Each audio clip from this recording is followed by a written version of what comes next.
Hello students, welcome to Indus ranges online classes. आज हम लोग प्रोजेक्शन ऑफ वेक्टर्स के बारे में पढ़ेंगे, जिसमें ये रिजोल्यूशन मिक्स करना पड़ेगा। फॉर एग्जांपल बेटा, हम एक वेक्टर ड्रॉ करने जा रहे हैं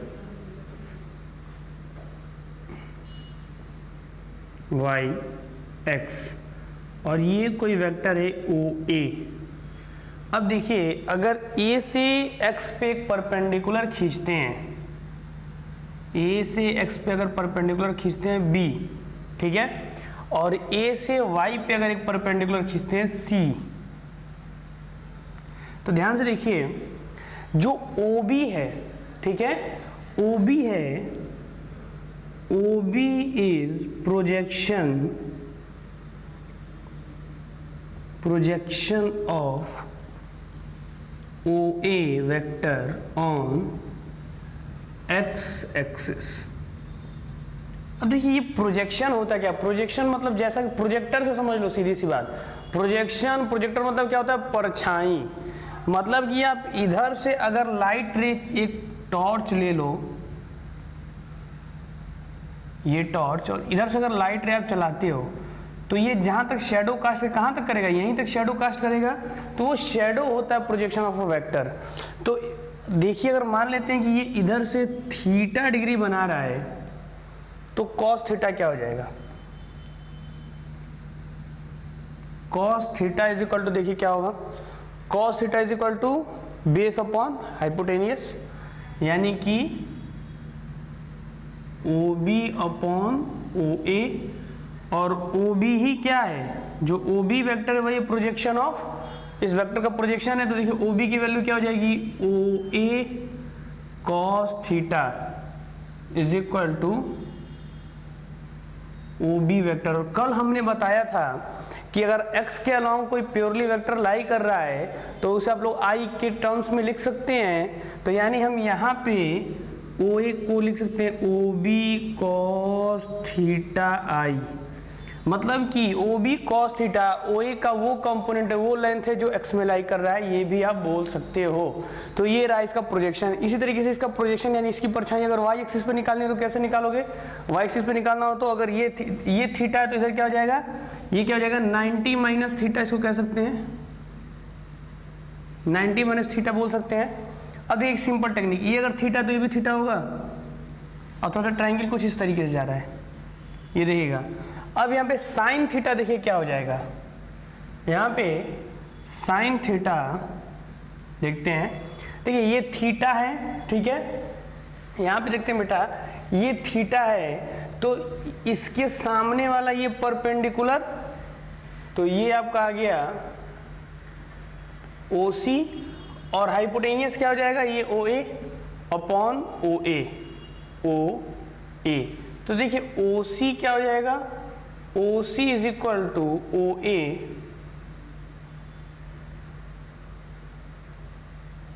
साइन थीटा। और देखिए, जैसे OB प्रोजेक्शन था इस वेक्टर का x एक्सिस पे, उसी तरीके से आपका OC प्रोजेक्शन होगा इस वेक्टर का y एक्सिस पे। तो ये आपका हो गया projection of vector OA on y axis is OA sine theta. तो यहाँ पे क्या लिख सकते हो आप लोग? OA साइन थीटा, और y की तरफ कोई वेक्टर हो तो हम लोग उसको J से डिनोट कर सकते हैं। तो ये बेटा प्रोजेक्शन था, जो कि कुछ रिजोल्यूशन टाइप का ही था। अब एक बार इससे नोट करते हैं, फिर आगे और स्टडी करना शुरू करते हैं।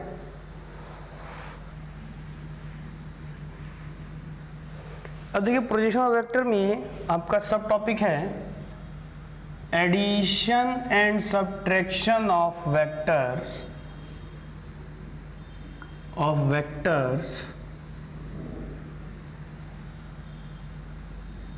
इन कंपोनेंट फॉर्म।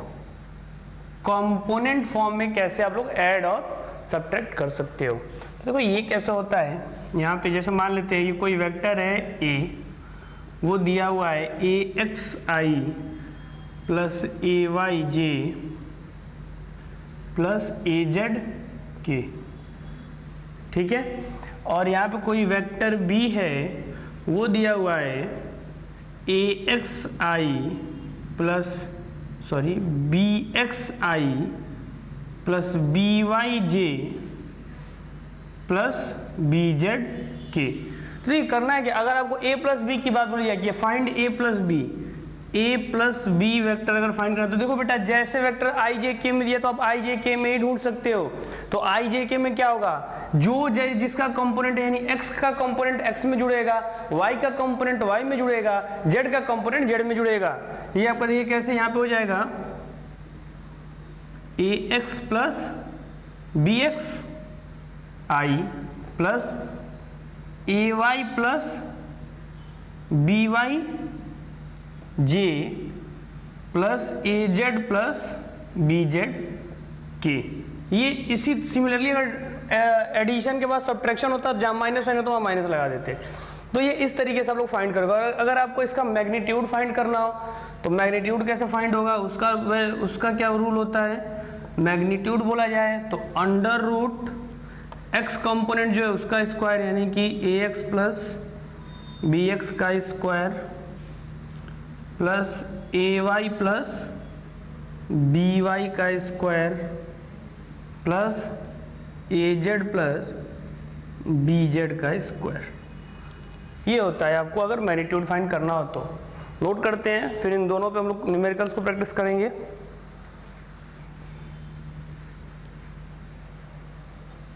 अब एक छोटी सी टेक्निक और आती है आपकी ट्रायंगल की, वो भी सीख लीजिए। अगर ये 4 है, ये 3 है, ये 5 है, तो छोटे वाले के सामने छोटी एंगल 37 डिग्री, बड़े वाले साइड के सामने बड़ी एंगल 53 डिग्री। तो अगर आपको साइन 37 डिग्री की बात कही है, साइन 37 परपेंडिकुलर अपॉन हाइपोटेनियस यानी कि 3/5। उसी तरीके से अगर आपको बोल दिया जाए साइन 37 के बाद कॉस 37 की बात बोली जाए तो ये कितना हो जाएगा 4/5। चलिए अब साइन 37 के बाद से अगर आपको बोला जाए कि साइन 53 डिग्री की वैल्यू क्या होगी, तो sine cos 37 is equal to sine 53। Sine 53 के सामने परपेंडिकुलर ये और हाइपोटेनियस ये यानी कि 4/5 ही हो जाता है। उसी तरीके से आपको cos 53 की बात बोली जाए तो cos 53 के लिए cos 53 इस वाली साइड में बन रहा है तो ये आपका हो गया बेस और ये आपका हो गया हाइपोटेनियस, तो ये आपका हो जाता है cos 53 डिग्री। तो ये कुछ एंगल्स हैं, 4 एंगल्स जिनके मेजर्स के बारे में आपको बताया, अभी क्वेश्चंस में आएंगे, नोट कर लेते हैं इसको भी, फिर हम लोग क्वेश्चन पे वर्क करते हैं। सबसे पहले कुछ बेसिक पे क्वेश्चन पे आते हैं। जैसे मान लीजिए आपका एक फोर्स है F is equal to 5 newton और ये एक्ट हो रहा है at an angle of 37 degree with x axis, at an angle of 37 degree with x axis, x axis पे 37 डिग्री पे ये एक्ट हो रहा है। अब आपको क्या फाइंड करना है, find its projection on horizontal as well as vertical axis. इसका प्रोजेक्शन हॉरिजॉन्टल और वर्टिकल दोनों पे फाइंड करना है। तो याद कीजिए हम जानते हैं कि ये वेक्टर है और बना देते इसका फिगर, ये x हो गया और ये y हो गया। हॉरिजॉन्टल से 37 डिग्री पे 5 न्यूटन का फोर्स है, ये रहा 37। हम जानते हैं इसका प्रोजेक्शन इधर की तरफ, देखिए एक वैल्यू याद रखिएगा, जिधर भी एंगल दिया रहेगा उधर की तरफ कॉस यूज करिएगा, ये टेक्निक होता है। बाकी जो समझे उस हिसाब से भी करोगे तो यही आएगा। देखिए यहाँ पे आपने 37 डिग्री दिया हुआ था तो आपने आपको बोला अभी कि जहाँ पे एंगल दिया रहेगा उस एक्सिस के अलाउंग जो कंपोनेंट निकलेगा, जो प्रोजेक्शन निकालना वहाँ कॉस यूज करना है। तो हम लोग अभी देखे भी हैं इस वाले फोर्स का इधर की तरफ जो कंपोनेंट होगा क्या हो जाएगा, जो प्रोजेक्शन होगा क्या हो जाएगा 5, पहले ही से मैग्नीट्यूड दिया हुआ है cos 37 डिग्री और इधर की तरफ याद कीजिए कैसे निकाले थे अब, और जिधर एंगल ना दिया उधर क्या यूज करेंगे साइन, तो इधर तरफ क्या यूज हो जाएगा आपका साइन, ये रहा 5 साइन 37 डिग्री। हम आपको दोनों ही वैल्यू बता चुके हैं, cos 37 की वैल्यू क्या होगी और sin 37 की। तो cos 37 बोला जाए तो ये आपका यानी कि प्रोजेक्शन ऑन एक्स एक्सिस क्या हो जाएगा, प्रोजेक्शन ऑन एक्स एक्सिस हो जाएगा 5 cos 37 4/, देखिए ये 4 आया, यानी इधर की तरफ 4 यूनिट आप चलेंगे। देखिए वही चीजें आएंगी जो आपको पहले सिखाया गया था, 4 और 3 का मिला था, और इधर की तरफ देखिए कैसे 3 आ रहा है। प्रोजेक्शन ऑन वाई एक्सिस, तो ये क्या हो जाएगा 5 साइन 37 की बात बोली जा रही है। साइन 37 क्या हो जाएगा 3/5, ये देखिए 5 से 5 कट गया, ये 3 यूनिट आया और ये 4, यानी ये 4 न्यूटन आई कैप और ये 3 न्यूटन जे कैप आया, यानी कि 4 न्यूटन इधर की तरफ और 3 न्यूटन इधर की तरफ। तो देखिए ये एक वेक्टर और ये दूसरा वेक्टर, उसका रिजल्टेंट, यानी इस पे तो हम लोग बहुत बार वर्क कर चुके हैं, बताने की जरूरत नहीं है। तो देखिए ये रहा प्रोजेक्शन का क्वेश्चन, और ये हमने आपको 4 नए एंगल की वैल्यू बताई है, cos 37, sin 37, cos 53 and sin 53। 4 नहीं, आप चाहो तो इसे tan का भी निकाल सकते हो एंड cot का भी निकाल सकते हो, secant का भी निकाल सकते हो एंड सो ऑन। तो ये आपका प्रोजेक्शन से था रिलेटेड।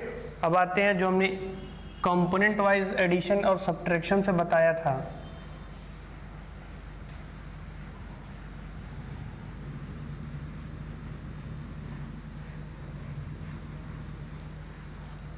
देखिए कंपोनेंट वाइज एडिशन, जैसे मान लेते हैं हम आपको देते हैं एक वेक्टर ए है, तो ये आपका है 2i + 3j + 4k, ठीक है।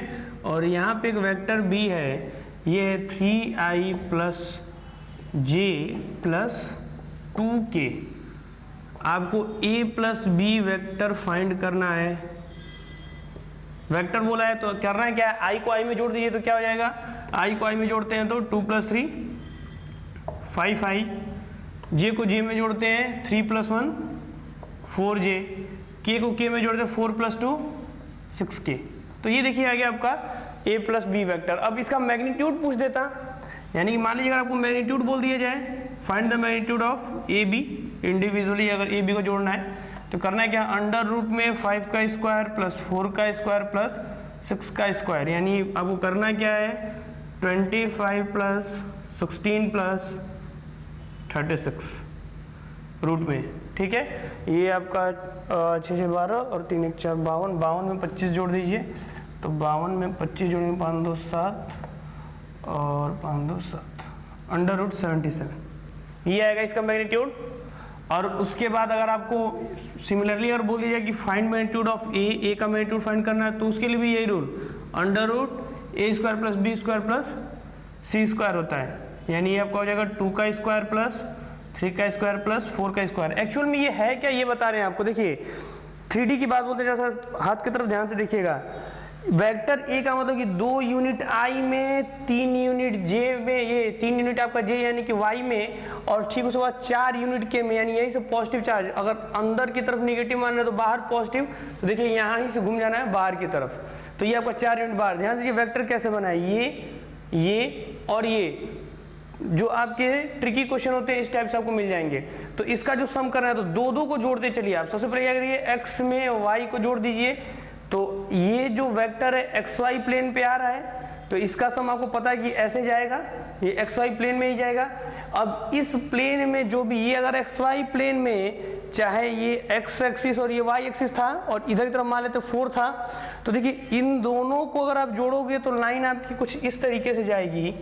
तो इसके परपेंडिकुलर कहीं भी z एक्सिस होता है, तो z एक्सिस यहाँ से अगर उठाएं आप तो ये परपेंडिकुलर है। फॉर एग्जाम्पल बाहर तरफ ये z निकला परपेंडिकुलर, दोनों बीच में 90 डिग्री बन रहा है। 90 डिग्री है तो क्या करते हैं, बार बार हमने बताया पाइथागोरस एडिशन सिंपल चलता है।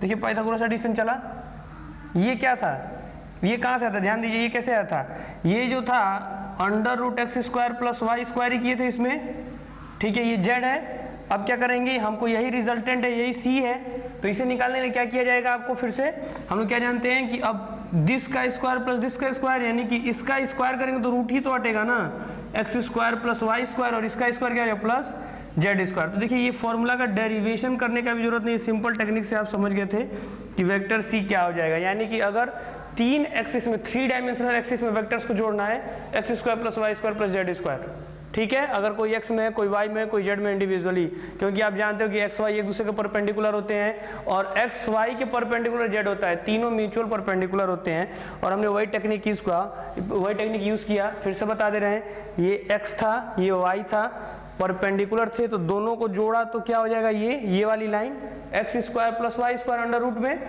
पाइथागोरस में देखिए x square plus y square. अब जो z है बाहर की तरफ निकला हुआ है तो थोड़ा हमने बाहर की तरफ से निकाला है, 3D है, 2D में तो बनाने में प्रॉब्लम होता ही है। तो ये देखिए 90 डिग्री, अब हमने इसको बाहर की तरफ निकाला। अब करना है कि इन दोनों को जोड़ना है, 90 डिग्री पे है सब और ये जो हाइपोटेनियस है तो फिर लगा दिया जाए वही वैल्यू, अंडर रूट दिस का स्क्वायर प्लस दिस का स्क्वायर, ये तो ऑलरेडी अंडर रूट में ही है तो हम क्या किया, अंडर रूट लगाए और इसका स्क्वायर करेंगे तो ये क्या हो जाएगा, अंडर रूट ऊपर से हट जाएगा और जेड का स्क्वायर किया तो ये आ गया। ठीक है, ये अंडर रूट में था ना तो इसका हमने स्क्वायर किया, देखिए होता क्या है, ये इस तरीके से है, हाँ ये अंडर रूट में था तो इसका पावर हम 1/2 लिख के इसका स्क्वायर कर दिए और प्लस जेड स्क्वायर, तो 2 से 2 कैंसिल हो गया, देखिए इस टाइप से फॉर्मूला आपका आ गया, अंडर रूट में x square plus y square plus z square. तो इस तरीके से भी आप जोड़ सकते हो। तो ये आपका projection of vector totally finish हो गया। अब इसके बाद मल्टीप्लिकेशन ऑफ वेक्टर्स पे हम लोग फोकस करेंगे। इस वीडियो को अच्छे से ध्यान से देखिएगा और इस 3D वाले पे वर्क कीजिएगा। ठीक है, थैंक यू।